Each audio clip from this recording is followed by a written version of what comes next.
Baik, Assalamualaikum warahmatullahi wabarakatuh. Selamat siang Sobat Aminah dimanapun Anda berada. Senang sekali pada kesempatan hari ini Rumah Sakit Umum Aminah dapat menyapa kembali Sobat Aminah yang ada di rumah. Mungkin yang saat ini masih bekerja atau mungkin lagi cafe break atau mungkin lagi masak-masak ya. Kami tetap menghimbau kepada Sobat Aminah untuk tetap memakai masker saat Anda keluar rumah, cuci tangan dan selalu jaga jarak ya. Tetap stay tune juga, pantengin kita di IG-nya Rumah Sakit Umum Aminah Blitar ya. Untuk Rumah Sakit Umum Aminah Blitar sendiri, ini ada layanan antar obat ya. Jadi bagi pasien-pasien yang misalkan menjalani pemeriksaan di Rumah Sakit Umum Aminah Blitar, terus mungkin di rumah lagi ada janji gitu, bisa kita mengantarkan untuk layanan obat ke rumah. Terus untuk yang kedua, ada layanan ESWL setiap hari Senin dan Kamis pada jam 12 sampai dengan jam 15 sore. Selanjutnya ada layanan vaksinasi influenza. Untuk yang individu ini bisa langsung datang ke poli umum, pastinya nanti melakukan pendaftaran dulu di rekam medis atau di tempat pendaftaran. Terus untuk yang kolektif dalam satu instansi, jadi kami bisa datang untuk membuat janji terlebih dahulu. Untuk biayanya kurang lebih Rp350.000. Sedangkan untuk pendaftaran via online di Rumah Sakit Umum Aminah Blitar bisa melalui Play Store bagi yang sudah punya nomor rekam medis atau pernah periksa di Rumah Sakit Umum Aminah ya. Ini bisa langsung di Rumah Sakit Umum Aminah Blitar ya. Terus untuk yang pasien baru itu langsung di rsuaminahblitar.com. Sobat Aminah yang tercinta, mungkin sudah banyak yang menanti kesempatan yang ditunggu-tunggu pada siang hari ini ya. Rumah Sakit Umum Aminah Blitar pada kesempatan siang hari ini kembali berbagi ilmu tentang apa itu nyeri dan juga manajemen nyeri itu sendiri. Tepat sekali pada kesempatan siang hari ini sudah hadir di tengah-tengah kita ya, narasumber yang akan menjawab semua unek-unek kita ya dokter. Kita perkenalkan terlebih dahulu Dr. Agung Hidayatullah, spesialis anestesi. Assalamualaikum warahmatullahi wabarakatuh dokter. Waalaikumsalam. Selamat siang Dr. Agung. Bagaimana kabarnya siang hari ini? Alhamdulillah baik, sehat.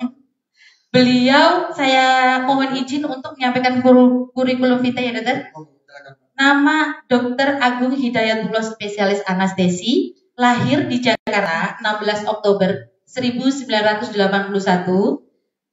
Beliau mengambil S1 di Fakultas Kedokteran Universitas Brawijaya pada tahun 1996 sampai dengan 2006. Beliau mengambil dokter spesialis di Universitas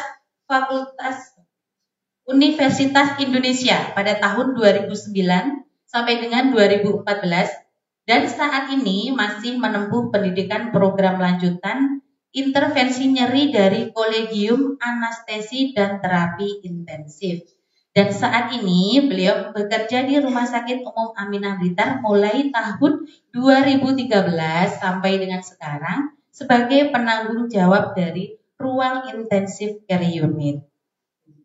Sobat Aminah yang tercinta, tetap pantengin kita ya di IG Rumah Sakit Umum Aminah Blitar karena kami sudah membuka pertanyaan bagi teman-teman yang sudah bergabung. Kayaknya sudah banyak sekali yang masuk ya pertanyaannya, dokter.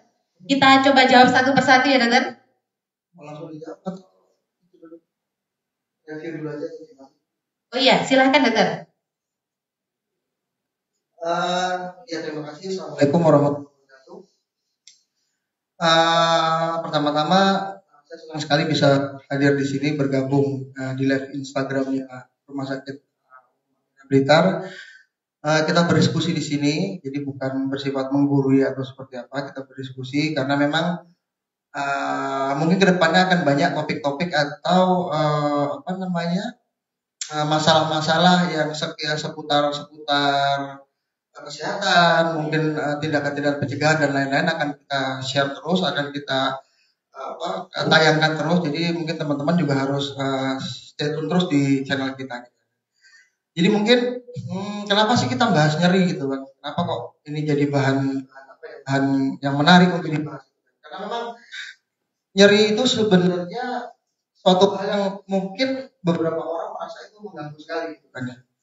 Mungkin saya sekarang boleh tanya Mbak Ulfa, kira-kira nyeri itu anugerah atau musibah? Kira-kira? Anugerah atau musibah ya dok ya? Kira-kira nyeri itu anugerah atau musibah? Katanya kalau segala sesuatu di hidup ini tuh semuanya harus dinikmati ya dokter ya. Ya sudah.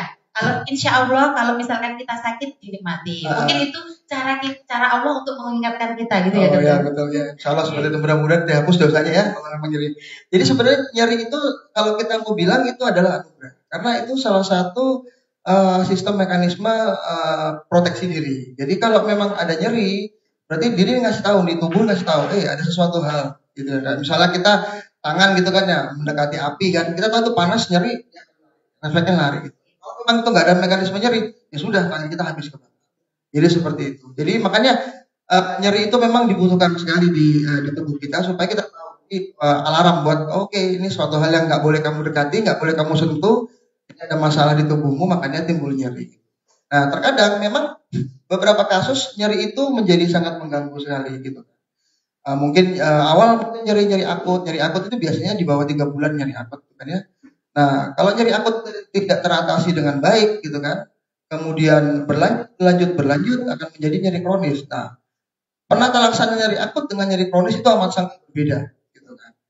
Jadi kalau sudah terjadi nyeri kronis itu banyak tahapan-tahapan yang kita harus lakukan gitu. Nggak hanya cuma memberi obat-obatan atau kita intervensi nyeri, tapi banyak masalah psikis, terutama kemudian mood segala macam, terus mungkin sosial, ya segala macam gitu. Jadi bagaimana caranya itu supaya kalau memang dia nyeri akut tidak jatuh ke dalam nyeri kronis. Tapi bukan berarti kalau dia nyeri kronis kita tidak bisa tangani. Itu bisa kita tangani, cuman memang nanti penata laksanaannya atau tata caranya berbeda dengan pelaksanaan nyeri akut. Gitu. Seperti itu Mbak. Ya, mungkin kita mulai buka pertanyaannya ya dokter ya. Ini sudah banyak sekali yang memberikan pertanyaan kepada kita. Salah satunya ini yang pertama dari mataku satu, yaitu pertanyaan tentang lutut saya pernah nyeri sampai tulang pinggul. Kenapa lutut saya sering terasa tersetrum ya dok? Gitu dok. Betul, silakan. Gitu. Oke. Mungkin saya jawab dari akunnya mataku. Harusnya mungkin tanya dokter mata dia, karena akunnya mata. Oke, ya gini, saya jawab aja. Saya coba jawab. Jadi begini, Mbak atau Mas ya. Jadi memang nyeri itu kita harus lihat dulu perjalanan awalnya. Itu pertama. Ada nggak dia riwayat trauma? Itu kan ya. Kita evaluasi dulu. Karena kalau ada riwayat jatuh segala macam, ya itu kita harus pikirkan. Mungkin ada kerusakan anatomis atau kerusakan struktur tulang, struktur otot, tendon segala macam. Itu bisa merupakan nyeri. Terus mungkin berikutnya atau mungkin proses penuaan. Nah itu jelas. Jadi karena memang usia, jadi semua itu akan menurun fungsinya. Kemudian yang ketiga ada mungkin bisa ada kanker atau mungkin ada inflamasi peradangan di situ yang kita nggak tahu dari mana sebabnya. Jadi kalau memang saya mau jawab sekarang, kalau memang mau ditanya masalahnya apa, mungkin jawaban terbaik kita harus scanning dulu. Kita harus lihat. Jadi mungkin nanti kita bisa kajian bertemu gitu kan ya. Mungkin saya nanti akan mengeksplor data-data dari mataku satu ini. Jadi nanti kita bisa berkomunikasi. Jadi saya bisa tahu awal masalahnya di mana. Nanti pemeriksaan foto ronsen atau dengan pemeriksaan USG seperti itu. Jadi nanti bisa ketahuan masalahnya di mana. Ya, jadi intinya harus melakukan pemeriksaan terlebih dahulu untuk mengetahui kenapa lututnya ini terasa seperti tersetrum ya, gitu ya dokter ya. Oke. Untuk pertanyaan yang selanjutnya dokter, itu kira-kira jenis nyeri itu apa saja ya dok ya? Ya tadi jenis nyeri itu kan dibagi dua. Sebenarnya kalau mau gampangnya Mbak, jadi nyeri akut dengan nyeri kronis gitu aja.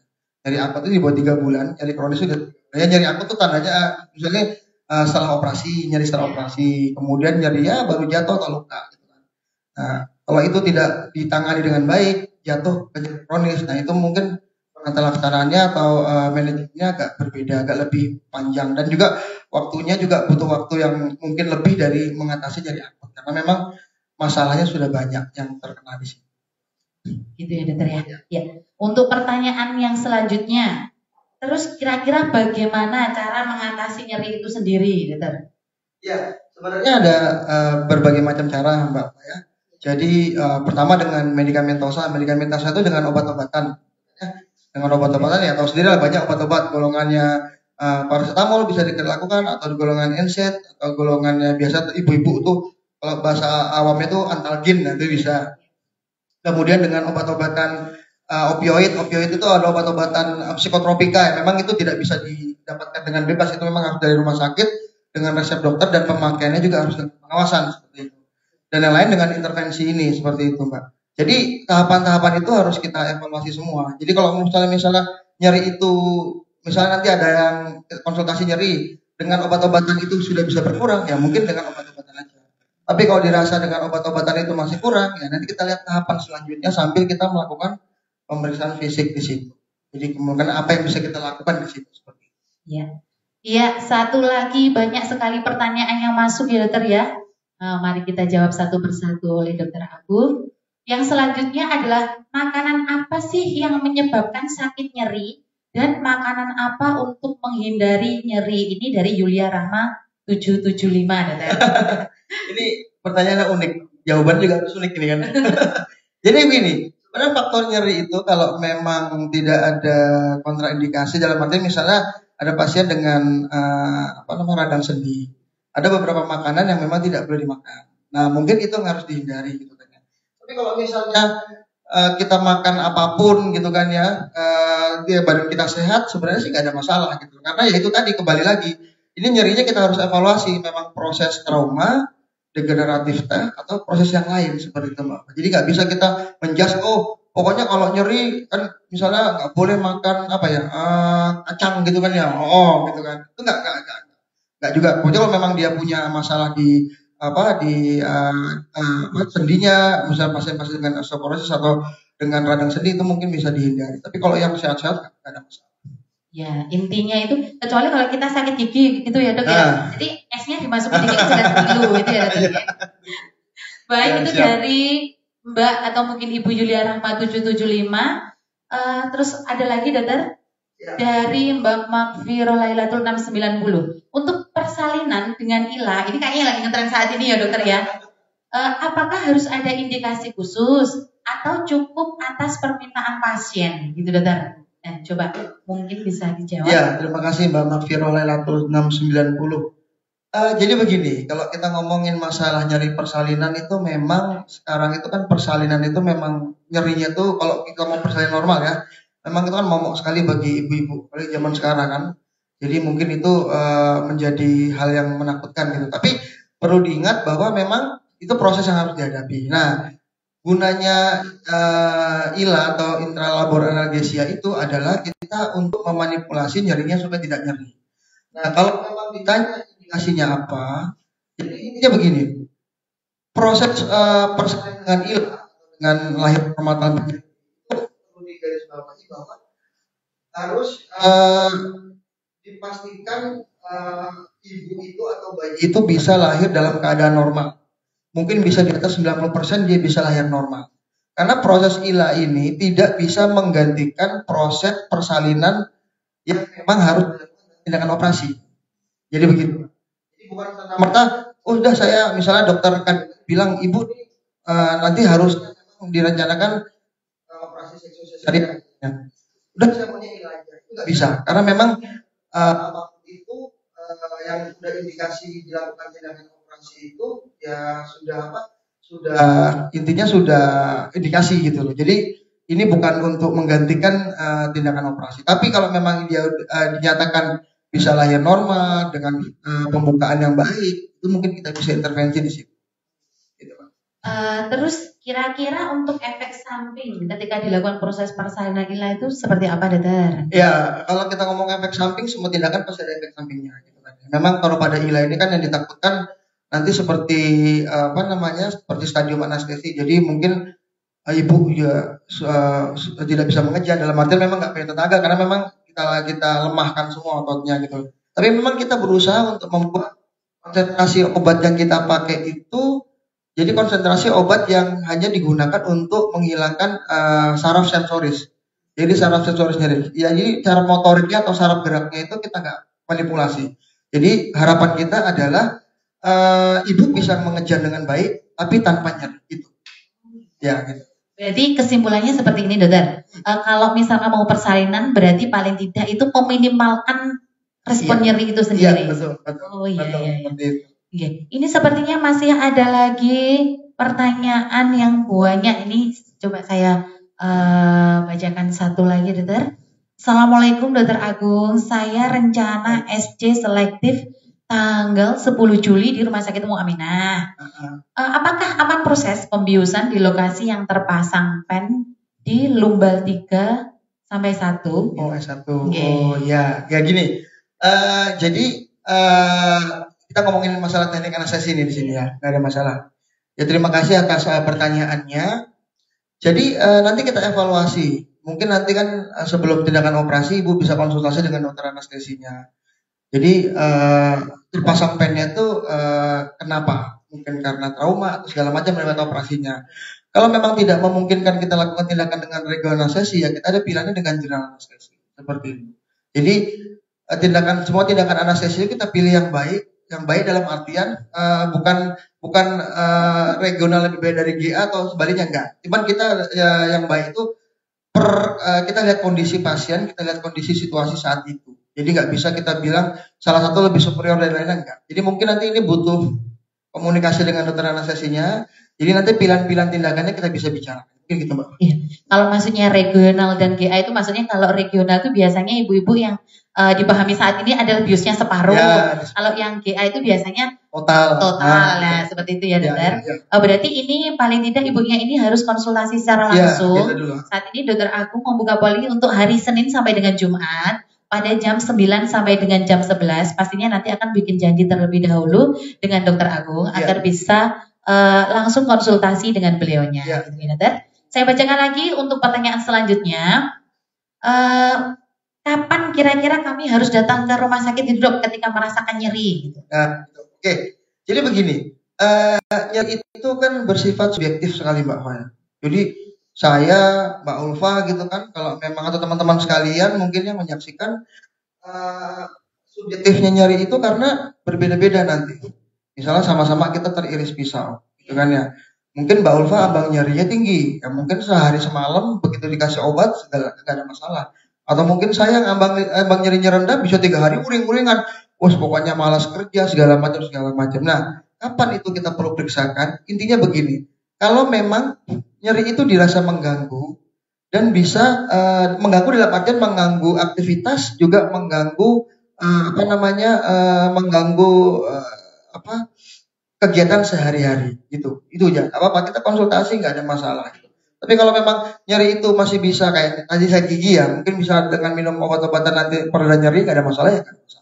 Oh iya, Dokter. Jadi intinya kalau itu memang kita sudah tidak mampu melakukan aktivitas atau aktivitas kita jadi terbatasi, berarti memang kita harus sudah konsultasi gitu ya, Dokter ya. Kita lihat masalahnya di mana. Iya, betul. Ini yang bergabung ini selain memberikan pertanyaan ternyata juga memberikan sanjungan. Dokter keren banget, ganteng banget sih ya. Ya kalau cantik kan perempuan ya. Iya, Dokter. Kalau cantik itu cewek, kalau cowok itu pastinya ganteng ya. Baik, ini yang dari selanjutnya dari Farah Paladia Firdaus. Dok, tanya kalau sering migrain itu gimana ya, Dokter? Apa perlu minum obat, Dokter? Oh gitu. Ya, terima kasih Mbak Farah Paladia Firdaus ya. Ya, kalau memang dirasa memang perlu minum obat, kan makanya tadi saya bilang, nyeri itu kalau sudah mengganggu aktivitas gitu, ya silakan. Monggo, yang paling mudah adalah mungkin minum obat-obat bebas gitu kan ya. Nanti kalau dirasa memang kurang atau misalnya masih ini, boleh kita konsultasi. Jadi itu, monggo silakan kalau memang obat nyeri gitu kan. Selama memang yang bersangkutan tidak punya kontraindikasi atau tidak punya masalah dengan meminum obat-obatan dan nyeri. Kadang-kadang kan yang perlu kita perhatikan adalah alergi. Obat-obatan nyeri itu alergi, hati-hati seperti itu. Tapi kalau selama ini biasa minum ini reda ya tidak ada masalah. Intinya kalau kita mau mengkonsumsi obat nyeri itu berarti paling tidak yang paling aman itu harus konsultasi dulu ya, Dokter ya? Iya, karena kan sulitnya sekarang itu kan obat memang bebas ya. Kita juga nggak bisa menyalahkan kan ya. Cuman kan terkadang kalau memang minum obat itu nggak tepat kan ya, nggak sesuai dosis, terkadang itu nanti efek sampingnya yang timbul. Jadi efek farmakologinya itu mungkin minimal, tapi efek sampingnya. Terkadang kan orang kan minum dokter ngasih dosis sekian, tapi karena tak tambahin lagi sendiri. Nah itu kan terkadang nanti efek samping yang timbul itu berbahaya. Oh iya, ini juga ada pengalaman dokter. Jadi ketika pasien di rumah itu kadang kan minum obatnya 3 kali atau 4 kali sehari. Ya. Nah, kadang pagi itu diminum jam 7, Ya. habis itu siang itu diminum jam 12. Nah, nanti malam itu diminum jam 8 atau jam 9 malam, dok. Apakah itu juga ada efeknya gitu ya, dokter? Ya. Jadi obat itu kan kenapa memang harus ada jam-jamnya, ada waktunya. Karena memang kita melihat di situ adalah efek dari obat itu bekerja. Jadi kalau memang diminum 3 kali 1 ya paling enggak teman-teman atau ibu-ibu sekalian atau teman-teman Aminah sekalian ya harus dilihat. Kalau memang 3 kali 1 berarti paling enggak 1 hari harus kita bagi 3. Berarti tiap 8 jam kita minum obat seperti itu. Kalau 4 kali 1 ya kita bagi 4 6 jam seperti itu. Jadi mungkin seperti itu. Ya mungkin bisa spare waktunya sekitar 1 jam, nggak ada masalah untuk maju mundur dari itu. Tapi paling enggak kalau memang obat-obatan itu kalau memang disesuaikan dengan dosisnya ya harus diminum sesuai dengan dosis. Betul, soalnya ada gini ya dok, apakah ada obat anti nyeri itu yang menimbulkan efek samping seperti kalau orang punya mah itu tambah perih, kayak itu ada ya dok? Ya, itu tadi saya bilang di awal itu golongan obat-obat dengan NSAID itu kan ya. Jadi memang itu obat antiinflamasi, tapi memang dia salah satu efeknya adalah masalah di lambung seperti itu. Jadi ya makanya kalau pasien-pasien ibu-ibu atau saudara-saudara kalian yang punya masalah dengan lambung, gastritis segala macam atau mah itu terutama itu hati-hati mengkonsumsi obat-obat anti nyeri. Jadi pilih obat anti nyeri yang memang tidak mengganggu kerja lambung. Oke, terima kasih Dokter Agung. Ini sepertinya kita dapat feedback dari Dorami Baby Spa Foto Desain. Terima kasih atas jawabannya dokter. Selanjutnya saya akan bikin janji. Terima kasih. Cepat sekali ya responnya dari Baik, mungkin yang baru bergabung bersama kami memberikan informasi kembali tentang layanan yang ada di Rumah Sakit Umum Aminah Blitar. Yang pertama yaitu layanan tentang penghantaran obat. Jadi bagi pasien-pasien yang memeriksakan diri ke poli dokter spesialis, jadi mungkin di rumah lagi ada janji atau lagi ada keperluan, jadi bisa untuk yang obat-obatannya ditinggal di unit farmasi, nanti akan dihantarkan oleh petugas kami. Itu yang pertama. Untuk yang kedua ada layanan ESBL setiap hari Senin dan Kamis pada jam 12.00 sampai dengan jam 15 sore. Sedangkan untuk layanan vaksinasi influenza, jadi kalau misalkan individu, jadi perseorangan dokter, ini bisa langsung datang ke poli umum yang pastinya beliau harus melakukan pendaftaran dulu di tempat pendaftaran. Sedangkan untuk yang kolektif, misalkan dalam satu instansi, jadi kami bisa datang langsung. Jadi harus bikin janji terlebih dahulu pastinya. Biayanya sangat murah sekali ya, 350.000 rupiah ya. Sedangkan untuk pendaftaran via online di Rumah Sakit Umum Aminah Blitar, bisa melalui aplikasi Play Store di Rumah Sakit Umum Aminah Blitar. Itu bagi pasien-pasien yang sudah pernah memeriksakan diri ke sini, dokter.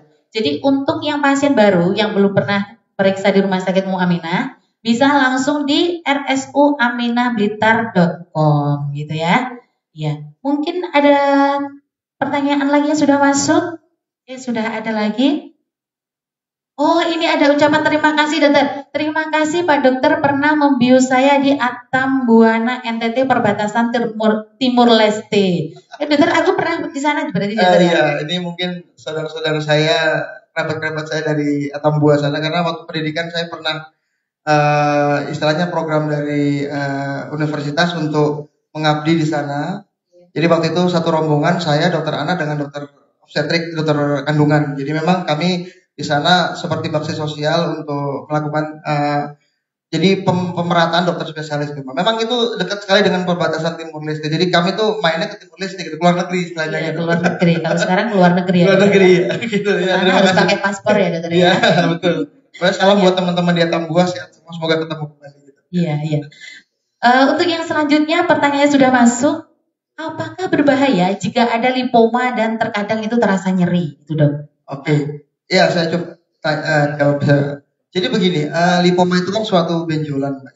Jadi mungkin kita evaluasi dulu nanti seberapa besar benjolannya seperti itu. Jadi memang ada beberapa nyeri itu yang bukan karena kerusakan jaringan, tapi nyeri itu karena memang ada tekanan dari massa, dari tumor, misalnya gitu kan ya. Nah, itu kita lihat. Kalau memang selama tidak mengganggu aktivitas, dalam artian begitu. Nyeri itu bisa dilakukan dengan pengobatan asal tidak mengganggu fungsi motorik. Motorik itu artinya begini. Jadi fungsi kaki, alat gerak itu masih normal seperti biasa, cuman dia nyeri. Nah, itu mungkin bisa kita lakukan dengan tindakan intervensi nyeri. Tapi kalau itu sudah terganggu, misalnya kaki itu udah lemah gitu kan ya, sering kesemutan hebat, mau dipakai jalan itu nggak bisa. Nah, itu mungkin pilihannya adalah tindakan operasi karena memang itu kemungkinan ada kelainan anatomis di situ. Mungkin ada yang kurang tahu dok, lipoma itu apa dokter? Ya. Jadi lipoma itu sebenarnya benjolan di tubuh yang memang itu biasanya karena lemak seperti itu. Itu biasanya lipoma itu juga macam-macam bisa di mana saja. Gitu aja. Untuk yang selanjutnya kalau setelah luka habis operasi hemoroid itu biasanya kan terasa nyeri ya dokter yang bagian bawah itu ya dokter ya. Nah itu kira-kira untuk manajemen nyerinya seperti apa ya dokter? Iya, kalau memang kita itu kan operasi, kan maksudnya kan nyeri akut ya. Jadi memang habis operasi itu memang nyeri sekali kalau pasien-pasien dengan operasi hemoroid atau mungkin bahasa awamnya ambeien mbak ya, itu memang nyeri sekali. Nah itu memang manajemennya kita bisa macam-macam dikerjakan di sini. Jadi bisa dengan regional anestesi yang continuous, dengan epidural namanya, atau mungkin dengan obat-obatan. Mungkin golongan opioid, karena kita berani pakai opioid karena kita di rumah sakit. Ada yang mengawasi seperti itu. Nah kenapa sih kok harus sebegitu dahsyat obat-obatan nyeri untuk operasi? Karena itu lagi, kita berusaha mencegah nyeri akut tidak jadi nyeri kronis. Kalau memang itu jadi nyeri kronis, nggak akan susah lagi. Paling enggak, pasien bisa keluar dari rumah sakit dengan ambang nyeri yang bisa ditoleransi oleh tubuhnya. Gitu, Kak. Ya, terima kasih dokter. Mungkin ada yang bergabung lagi bersama kami tentang dari siapa ini Mbak ya? Yang barusan masuk. Apakah anestesi spinal ada efek sampingnya seperti nyeri di tempat spinal dan nyeri di pinggang? Terima kasih dokter. Ini siapa yang bertanya? Nggak ada namanya ya? Ada namanya dari Mbak Sandra Lai. Ya. Ini kayaknya orang Atambua juga nih. Saya ingat namanya. Oh iya Mbak Sandra Lai 86 betul. Iya. Ya memang ada beberapa. Memang kan semua tindakan itu memang ada efek samping, ada komplikasi. Cuman itu kita lihat kalau bisa minimalisir komplikasi kita minimalisir. Memang ada beberapa kasus memang itu bisa terjadi. Nyeri di pinggang atau mungkin nanti nyeri sampai kepala itu bisa. Tapi memang sampai saat ini memang persentase kasusnya memang kecil sekali. Bukannya berarti tidak bisa terjadi, bisa terjadi tapi kecil. Tapi kalau memang ada masalah itu, komplikasi atau memang sequel dari nyeri itu ya kita tangani gitu, nggak diamkan aja. Intinya gitu. Kalau memang Mbak Sandra memang punya masalah itu ya mau dikonsultasikan anestesi.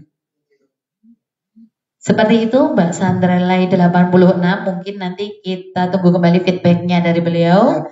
Terus untuk pertanyaan yang selanjutnya dokter, mungkin ya. Mungkin ada kiat-kiat dari Dokter Agung untuk ibu-ibu yang di rumah yang biasanya sering mengalami keluhan nyeri tulang belakang ya dokter ya? Ya. Seperti itu karena kebanyakan mungkin beraktivitas seperti mengangkat beban yang berat seperti itu ya dokter. Karena sepertinya sekarang ibu-ibu juga karena bapak-bapaknya yang bekerja itu kadang juga mengangkat galon itu sendiri dokter. Iya seperti itu. Iya.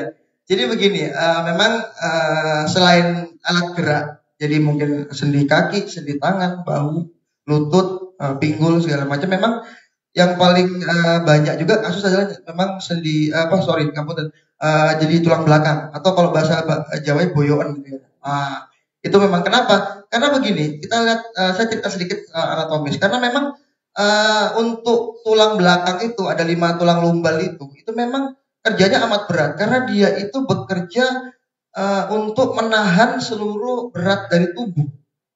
Jadi itu berat. Makanya karena bertahun-tahun kan kita kan itu bekerja untuk menahan berat badan kita. Mungkin apalagi yang pasien-pasien obes kayak saya gitu kan, gemuk itu kerjanya luar biasa sekali gitu kan. Nah, itu paling sering ada masalah di situ. Dan masalahnya macam-macam, bisa mungkin kalau HNP atau bahasa awamnya saraf kejepit gitu kan ya. Atau mungkin bisa masalah-masalah lain gitu kan. Kalau untuk pada pasien-pasien dengan usia lanjut ya bisa proses degeneratif dan lain-lain. Memang betul paling banyak nyeri itu kalau pada usia-usia lanjut itu memang di daerah tulang belakang. Karena memang itu tempat di mana tubuh itu menopang, betul-betul menopang berat tubuh, aktivitas. Kadang kita loncat dia juga kan bisa menahan itu, angkat berat-berat. Iya betul. Kalau seperti itu berarti untuk teknik pengobatannya seperti apa? Apakah hanya perlu obat yang diminum di rumah atau bagaimana? Ya nanti kita lihat juga. Makanya semua itu nggak kita harus dilakukan intervensi. Karena kan memang ada beberapa hal yang memang harus diperhatikan. Kalau memang dia ada HNP atau saraf gitu kan Mbak ya, itu kita lihat sejauh mana. Kalau memang dia tidak mengganggu motorik, tadi saya bilang dia fungsi kaki masih bagus, masih bisa jalan, tapi dia cuma jadi, mungkin kita bisa lakukan tindakan intervensi. Tapi kalau memang sudah ada kelemahan, kemudian sampai kerenggingan hebat, sampai dia nggak bisa jalan, bahkan yang paling jelek sampai lumpuh, nah itu mungkin harus tindakan operasi. Iya, terima kasih Dokter Agung. Untuk yang pertanyaan selanjutnya dari Ratna 87, Dok. Ayah saya sering mengeluh nyeri di pinggul menjalar ke kaki. Rasanya sakit seperti ditusuk-tusuk. Sudah pernah ke dokter spesialis saraf, terdiagnosa HNP. Bapak saya takut untuk operasi. Gimana solusinya? Kayaknya banyak ini, Dok. Jadi takut untuk operasi, gitu ya. Jadi saya tekankan lagi bahwa intervensi nyeri ini bukan mengganti operasi. Intinya itu. Kalau indikasi operasi, operasi. Tapi kalau ada tempatnya kita lakukan intervensi, ya kita lakukan intervensi. Ya, jadi begini mungkin dari Dokter Ratna tadi ya 87 ya. Memang ada tempatnya kita lakukan intervensi. Cuman nanti ya itu butuh konsultasi sama saya. Karena saya harus mengevaluasi betul, saya harus tahu gejalanya seperti apa, sudah berapa mengganggu sekali atau tidak gitu kan. Nanti kalau memang sudah kelihatan mungkin kita bisa scan dengan awal itu mungkin dengan foto torak, foto tulang belakang atau segala macam. Nanti kita punya layanan dengan USG, nanti saya bisa evaluasi dengan USG. Jadi itu. Cuman yang perlu diingat, dicatat dan digarisbawahi adalah tindakan bukan pengganti operasi. Nah gitu. Nah kalau memang dia indikasi operasi oleh misalnya operator bedah tulang belakang atau bedah saraf, ya lakukan tindakan operasi. Intinya dilakukan tindakan operasi, setelah itu nanti akan dilakukan teknik manajemen nyeri oleh Dokter Agung, seperti itu ya, sehingga nyeri yang timbul itu bisa diminimalkan sampai dengan tidak terjadi, seperti itu Dokter Agung ya. Mungkin bagi Sobat Aminah yang barusan bergabung bersama kami, silahkan tetap pantengin kita di IG RSU Aminah Blitar, untuk di FB-nya di FB RSU Aminah Blitar.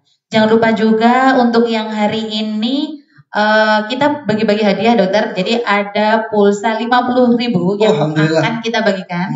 Jadi kepada Sobat Aminah yang ada di rumah, akan kita umumkan untuk siapa pemenang yang mendapat pulsa gratis senilai Rp50.000 pada pertemuan yang selanjutnya ya. Nanti setelah ini mungkin akan direncanakan kembali untuk kapan ada live IG di RSU Aminah Blitar. Seperti itu dokter. Mungkin ada juga sekalian materi untuk yang tentang nyeri dokter? Ya intinya gitu. Intinya ini Rumah Sakit Umum Aminah Blitar akan mencoba suatu pelayanan baru untuk membuka poli nyeri. Jadi mungkin nanti ya mudah-mudahan kita butuh doanya semua. Semoga cepat launching seperti itu kan ya. Jadi nanti teman-teman Sobat Aminah juga bisa berdiskusi dengan kami, berinteraksi dengan kami untuk masalah nyeri seperti itu. Jadi kita berharap pasien-pasien dengan nyeri kita bisa minimalisir nyerinya, karena yaitu nyeri itu mengganggu sekali, karena memang kalau memang sudah gara-gara nyeri terbatas semuanya, kita mau ibadah sulit gitu kan ya, kayak sholat yang biasanya mungkin bisa sujud rukuk berdiri enak, sekarang harus pakai kursi, yang biasa ke masjid karena mungkin masjidnya harus jalan sekarang nggak bisa, kan itu kasihan. Yang mungkin biasanya kadang-kadang ada tuh beberapa teman-teman saya juga ngomong, ini kalau bapak saya kalau sakit nih marah-marah gitu. Wah, akhirnya kemarin ngomong sudah dikerjakan, oh, alhamdulillah dok udah gak pernah marah lagi, alhamdulillah kan. Berarti kan ada hikmahnya semua. Jadi seperti itu. Jadi mungkin ya kita minta doanya saja supaya nanti ini bisa segera terrealisasi. Apalagi di rumah sakit ini sudah ada standar akreditasi ya dokter, di pojok kurang lebih PAP ya kalau tidak salah, bahwa di situ ada teknik manajemen nyeri, di mana pasien itu kalau misalkan dia itu masih merasakan nyeri, ada berdasarkan skala ya dokter, itu akan diobservasi selanjutnya akan dilaporkan kembali ke dokter. Misalkan skala nyerinya 10, nanti setelah diberikan obat-obatan dan dikonsulkan ke dokter, misalkan skala nyerinya turun tetapi hanya sedikit, nanti kan dievaluasi kembali ya dokter ya, dan akan dilaporkan kembali. Jadi kalau misalkan teman-teman yang pasien berada di rumah sakit, intinya kalau bisa kita meminimalkan nyeri atau Ya. low pain, kayak Ya. seperti itu ya Ya dokter. betul, karena memang di luar negeri sana nyeri itu adalah hak asasi. Jadi orang tidak nyeri itu hak asasi. Jadi kalau memang sampai pasien itu nyeri, ya rumah sakit atau dokter itu melanggar hak asasi dia. Jadi memang itu sudah haknya orang untuk tidak nyeri. Makanya mudah-mudahan nanti ke depannya rumah sakit Aminah itu bisa menjadi rumah sakit yang memang bebas nyeri. Jadi datang mungkin agak murung, pulang bisa berseri-seri seperti itu. Karena memang tidak nyeri ya. Gitu. Oke. Baik tuh Sobat Aminah yang masih penasaran dan ingin bertanya di Instagram Live-nya, tetap sempetin untuk pantengin kita di IG-nya Rumah Sakit Umum Aminah Blitar ya. Atau mungkin mau konsultasi langsung ke rumah sakit tidak apa-apa karena kami juga sudah melakukan tentang protokol kesehatan yang saat ini mungkin teman-teman yang di rumah itu takut ya datang dari Sobat Aminah mau datang ke rumah sakit nanti musim seperti ini bagaimana seperti itu ya. Jadi kami sudah memberikan protokol kesehatan, sudah melakukan protokol kesehatan yang sesuai. Jadi ya yang sesuai dengan standar. Jadi tidak perlu takut kalau mau datang ke rumah sakit kami seperti itu. Terus untuk yang selanjutnya dokter tadi sepertinya masih ada pertanyaan tentang kalau ILA itu misalkan dilakukan di rumah sakit Aminah Blitar itu kira-kira biayanya tambah besar tuh seperti apa ya dokter ya? Nanti kalau masalah biaya mungkin ada timnya sendiri ya. Oh iya. Intinya kalau misalkan teknik ILA sendiri itu seperti dilakukan pada pasien-pasien kalau misalkan tidak boleh dilakukan pada pasien apa dokter maksudnya? Mungkin pada pasien-pasien yang memang dari awal kehamilan itu memang sudah harus dilakukan tindakan operasi. Misalnya begini, ada pasien atau ibu yang memang sudah riwayat operasi 2 kali atau riwayat operasi kurang dari 2 tahun gitu kan, atau mungkin letak anaknya melintang itu tidak normal gitu kan, bukan kepala. Mungkin juga pasien dengan PIP dan segala macam. Dan itu yang menentukan nanti adalah DPJP dari atau dokter dari kandungannya. Jadi seperti itu. Kalau memang dari dokter kandungannya mengatakan, maaf ibu tidak bisa dengan lahir normal, ya kita tidak bisa kerjakan ILA dan itu harus operasi. Jadi nanti jatuhnya anestesi. Tapi kalau memang oke bu, kita coba, kita lihat segala macam, nah itu mungkin bisa lahir normal. Gitu seperti itu. Ini dari Laila Sari tuh ya. Bagaimana cara menghubungi Dokter Agung gitu ya. Ini ada yang bertanya nih, bagaimana nih caranya menghubungi Dokter Agung? Apa mungkin bisa di-share di sini? Apa mungkin Dokter Agung mau berbagi alamat dari Instagramnya Dokter Agung nanti biar banyak sekali followernya gitu ya? Nanti mungkin kalau hubungin saya mungkin ke rumah sakit aja Mbak ya.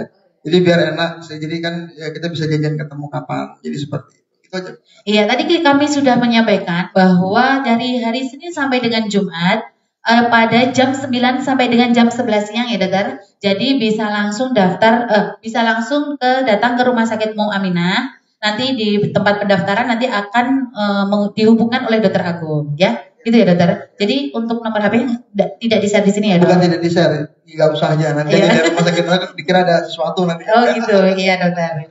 Terus untuk yang selanjutnya mungkin tentang bagaimana Dokter Agung selama di Rumah Sakit Umum Aminah ini kira-kira ada pengalaman untuk teknik manajemen nyeri yang sangat susah ditangani apa tidak dok? Sebenarnya yaitu kembali lagi tadi Mbak, karena memang kan nyeri itu subjektif sekali Mbak Pak ya. Jadi memang terkadang menurut saya tim nyeri itu sudah maksimal obatnya, tapi pasien masih merasa kurang puas. Nah itu mungkin kita harus evaluasi psikisnya. Bukan berarti kelainan psikis enggak, tapi kita harus evaluasi psikisnya juga. Terkadang memang mungkin butuh ditenangkan, mungkin butuh ketenangan, mungkin pasien juga butuh curhat. Karena memang pasien nyeri itu luar biasa kompleks gitu kan Pak. Ya memang itu, kadang-kadang memang kalau kita merasa oke, ini sudah tinggi dosisnya, sudah memang maksimal, tapi pasien masih ngeluh, ya mungkin kita intervensi yang lain. Ya, kita ajak ngobrol lah, kita tanyakan, kita sapa segala macam. Jadi itu aja. Ya, mungkin juga bisa berbagi pengalaman ya dokter dari pasien-pasien yang dokter tangani saat ini. Seperti apa untuk teknik manajemen nyerinya sampai dengan beliau merasakan kepuasan yang sekarang lagi ngetren bisa jalan-jalan itu alatnya dibawa kemana-mana. Pasiennya berada di rumah sakit dokter. Iya, memang beberapa kali ya saya pernah melakukan, tapi memang nggak semuanya saya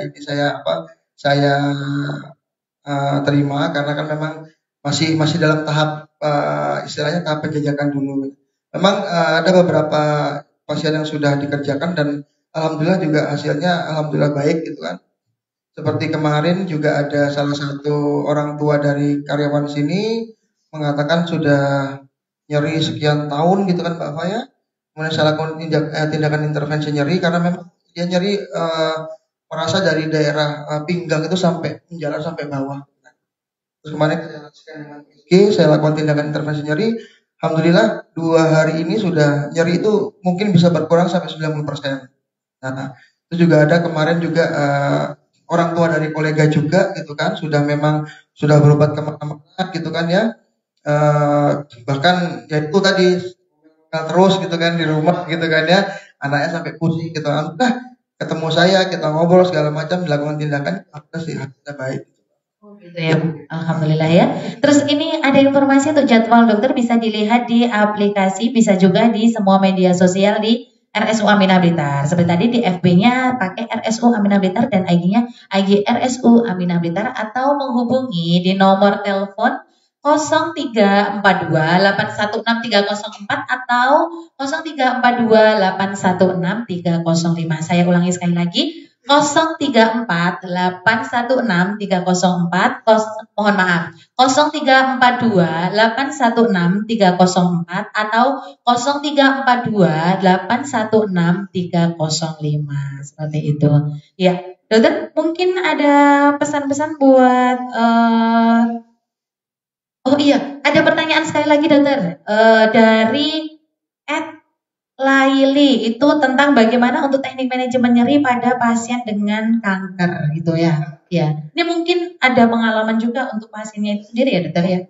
Oke, tadi kan saya sebutkan ada beberapa tipe nyeri, ada nyeri akut, kronis, sama yang memang terakhir ini nyeri kanker.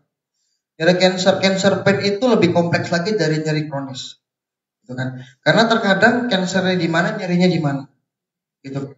Dan pasien nyeri cancer itu amat sangat mungkin tidak nyaman, mungkin bahasa ininya tersiksa seperti itu.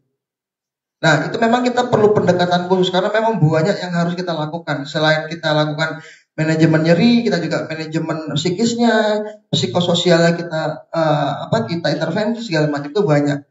Karena pasien-pasien cancer ini sebenarnya mereka itu sebenarnya butuh sekali untuk kalau nyeri ya butuh sekali benar memang di manajemen dengan baik. Paling tidak kalau memang udah stadium lanjut, stadium akhir, paling tidak mereka itu bisa menjalani hidup itu dengan ya beribadah gitu kan, segala macam, mungkin bersosialisasi, bercengkrama dengan anak cucu dan lain-lain.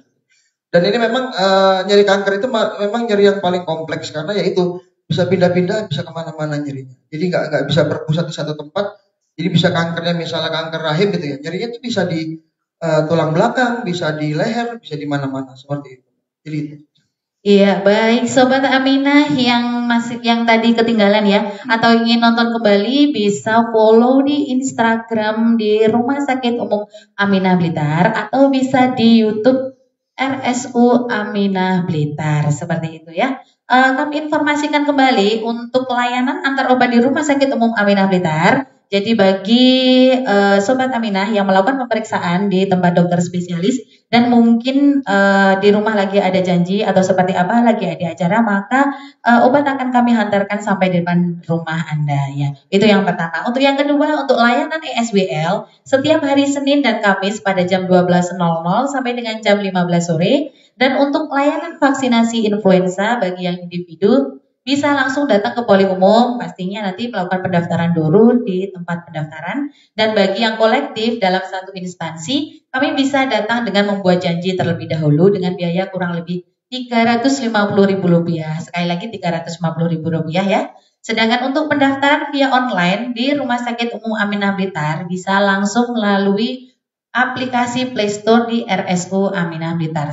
Itu untuk pasien yang sudah pernah datang ke sini. Sedangkan untuk pasien yang baru bisa diklik di pasien baru rsuaminahblitar.com. Seperti itu. Ya, dokter.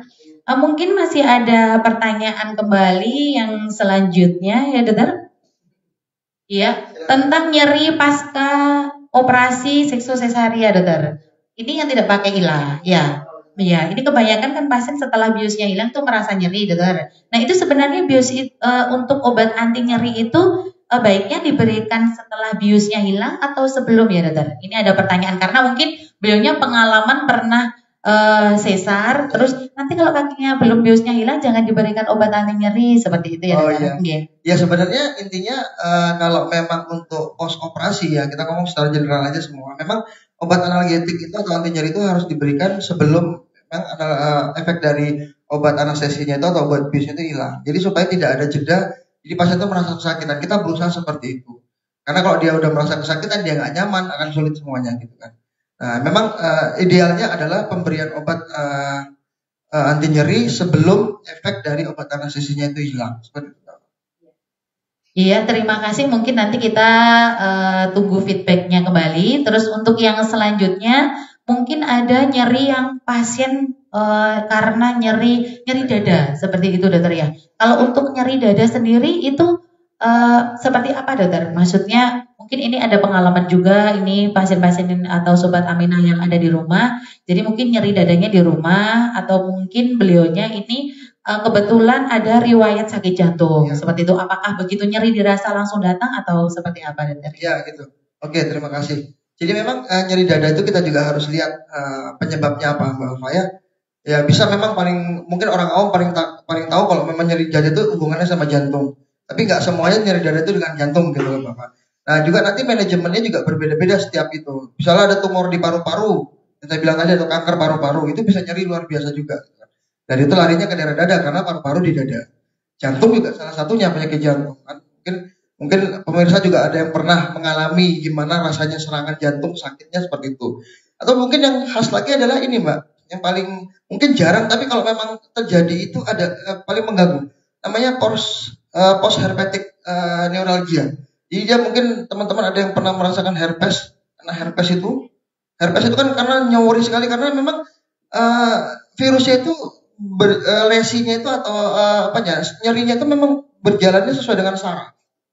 Dan itu bikin luar biasa kayak terbakar segala macam. Nah itu juga bisa kita lakukan intervensi gitu loh Pak. Jadi makanya kalau memang di dada kita evaluasi dulu di mana penyebabnya apa. Gitu. Dan manajemennya pun bisa berbeda-beda. Kalau memang masalah jantung, nanti sama dokter jantung udah di jantungnya. Kalau memang nyerinya sudah hilang ya sudah. Tapi kalau memang masih ada nyerinya gitu kan, tapi jantungnya sudah bagus gitu kan, ya kita intervensi di situ. Itu aja Pak. Baik dokter, ini ada pertanyaan yang terakhir ya, tidak terasa ya dokter, banyak sekali yang bergabung pada kesempatan siang hari ini. Ini pertanyaannya dokter mau tanya, apakah ada efek samping untuk waktu jangka panjang dengan dilakukan anestesi epidural? Ini kayaknya sering ya dokter ini? Ini mungkin pernah pengalaman ya di epidural mungkin pernah di epidural. Jadi intinya teknik regional epidural atau spinal anestesi itu adalah kita memberikan obat-obat anestesi lokal di daerah tulang belakang karena itu kan ada saraf besar di situ kita memblok di situ gitu kan. Kalau memang mau tahu jangka panjang atau jangka pendek ya memang kita harus evaluasi dulu gitu kan ya. Karena memang nggak semua gejala misalnya ada sakit di tulang belakang itu kan mungkin gejala dari tindakan anestesinya gitu loh. Jadi kita harus evaluasi dulu. Kalau mau bilang jangka panjang atau jangka pendek ya mungkin jangka panjangnya itu bisa nyeri di punggung gitu karena sampai kepala. Tapi itu paling juga hampir seminggu ya habis itu kalau memang di manajemen dengan baik hilang gitu. Kecuali kalau memang ada trauma atau memang ada perdarahan di situ segala macam itu mungkin lain soal gitu. Jadi mungkin itu. Terima kasih Dokter Agung. Baik, tidak terasa ya pada kesempatan siang hari ini sudah kurang lebih 1 jam kita menemani Sobat Aminah yang ada di rumah untuk bertanya langsung dengan Dokter Agung Hidayatullah spesialis anestesi. Semoga apa yang kita sampaikan pada kesempatan siang hari ini itu bisa menjawab unek-unek dari Sobat Aminah yang ada di rumah. Mungkin untuk yang selanjutnya yang kurang puas ya Sobat Aminah yang ketinggalan saat ini, di live Instagram RSU Aminah Blitar, ingin nonton kembali bisa banget ya. Follow di Instagram dan bisa di YouTube di alamat RSU Aminah Blitar Official ya. Jadi kita udah punya YouTube ya. Jangan lupa like, comment, dan subscribe gitu ya dokter. Dan mungkin apabila masih ada pertanyaan, bisa langsung konsultasi di Rumah Sakit Umum Aminah. Jadi tidak perlu takut ya kalau mau datang ke sini ya dokter. Jadi seperti yang saya sampaikan tadi bahwa dokter aku membuka pertanyaan ataupun konsultasi dan Ya. bisa melakukan pemeriksaan langsung pada hari Senin sampai dengan hari Jumat pada jam 9.00 sampai dengan jam 11.00 siang. Seperti itu. Ya. Terima kasih sekali Dokter Agung di Sama-sama. tengah kesibukan beliau pada kesempatan siang hari ini menyempatkan waktu untuk berbagi ilmu tentang manajemen nyeri dan mengenal nyeri itu seperti apa. Jadi semoga saja nanti bisa membantu atau menambah wawasan. Amin. Jadi Sobat Aminah yang ada di rumah ya. Jadi selain itu kalau misalkan sekali lagi saya himbau kalau misalkan masih belum puas dengan jawaban atau mungkin mau konsultasi gratis konsultasi gratis ya. Enggak ya. Jadi mau konsultasi atau melakukan pemeriksaan langsung ke Dokter Agung itu bisa pada hari Senin sampai dengan hari Jumat pada jam 9 sampai dengan jam 11 siang. Seperti itu. Demikian live Instagram pada siang hari ini tentang mengenal nyeri dan manajemen nyeri. Ada kurangnya mohon maaf, semoga bermanfaat. Terima kasih kepada Dokter Agung ya. Selamat siang dan wassalamualaikum warahmatullahi wabarakatuh.